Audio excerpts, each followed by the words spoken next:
What's up everyone, I'm Jeff Moreland and this is Bass Dad Car Audio Reviews. Today we're diving into a topic that stirs up quite a bit of discussion in the car audio community, Skar Audio. This brand has seen significant success but also has faced its share of criticism.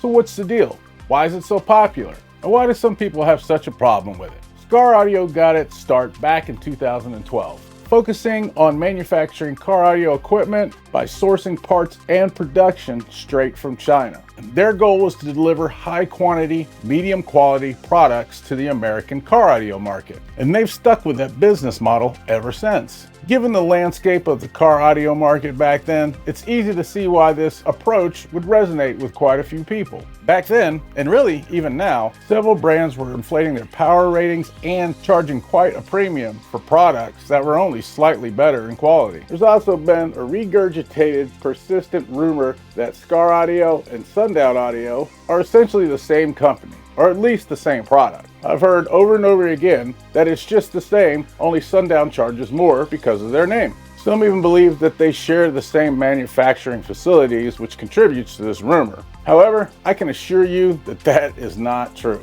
Jacob Fuller started Sundown Audio. He sold it just a few years back. He still plays an integral part in the company's day-to-day operation.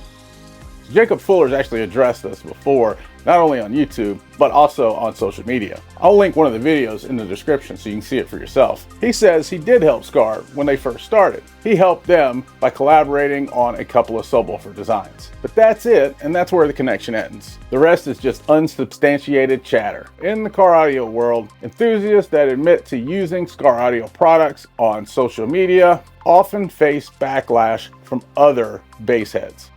I'm not entirely sure why that happens. I suspect it's because Skar Audio is seen more as a budget brand, while Sundown tends to cater to the more elite car audio enthusiast. At least that's what both companies' marketing suggests. Plus, let's be real, social media in 2024, well, people can just be pretty snobby about their preferences. Having used products from both brands, I can definitely say that Sundown's overall build quality definitely feels superior to Skar's. But that doesn't mean that Skar can't get the job done. Today, we're going to find out for sure. Now, the amplifier we're going to be reviewing, the RP 3500.1.D, is no stranger to YouTube reviews. Several channels have already taken a look at it. So why did I choose this particular amplifier for this episode? Well, that's easy. It's a matter of convenience. Someone traded it to me for a subwoofer that I already had laying around that I had no use for. So I figured, why not get some content out of it before I install it in my wife's ride? The RP 3500.1 has a real basic look to it. It's rectangular, black, has one power, one ground, both 0 gauge. 4 non-Tiffany RCAs, 2 in, 2 out. It also has 2 sets of speaker terminals, 2 positives, 2 negatives. That way you can hook up multiple subwoofers if you choose to. Plus, there's something a little different about this model that the lower ones don't have. This is the first model that you can strap. That means you can connect it to another amplifier just like it, and they'll work together as one. So this one and the 4500.1D also have that capability. The catch is it has to be the exact same amplifier that you hook it up to. You can't mix them up. That also tells us that this is a half-bridge style amplifier. I believe that Skar Audio was one of the first companies to take a Korean half-bridge style amplifier and have it manufactured in China. They caught a lot of flack for doing that originally. Many companies have followed suit since then, including 3 of the biggest: Sundown, Down for Sound, and Surge Audio. My unit, of course, is used, so it doesn't look the best. And keep that in mind as we do the review. It is used. So the only thing I'm really going to be looking at is the power output. I didn't get any accessories. I do have a manual from another amplifier since they use the same manual across multiple versions, but I didn't get a bass knob, so we won't really be looking at that. I do have a picture though, and you can see that it's really basic. It doesn't have a clip light, no temperature. For 2024, it's really quite plain. But you also have to remember, Skar has not changed this design since it came out way back in 2012. That's 12 years. Skar Audio is really well known for delivering its rated power, but not really giving you a lot of extra or a lot of frills. We're gonna see if that stays true today. Now, I've already hooked it up to the dyno, so you're not gonna see me hook it up like you normally do. I did that because, like I said, I got it used. There really was no unboxing, so I didn't see any point in doing that part of the video. But I do wanna tell you how the dyno works. Now, it's powered by 400 amp power-based power supplies. I also have 1,125 farads of supercap power and a 40 amp hour Toshiba skib bank made from 10 amp hour cells. This should provide plenty of power for the Skar 3500.1.D. So if you guys are ready, then we'll get started.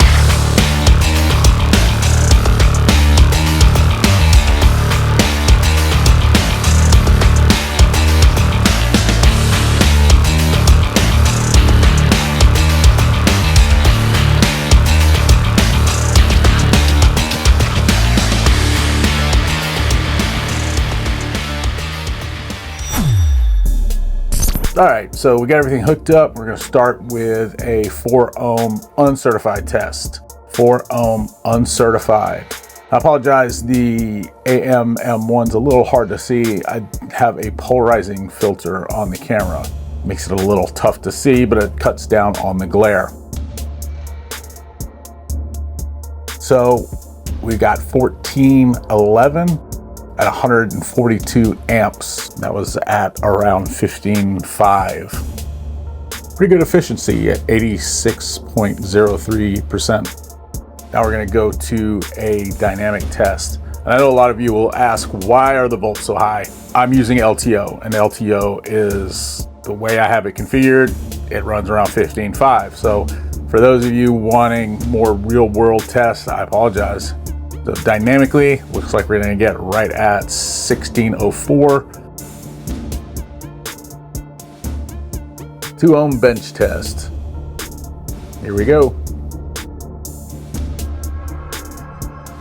2 ohms, it looks like we get 2,685 watts, 273 amps. 82.41% efficiency dynamically.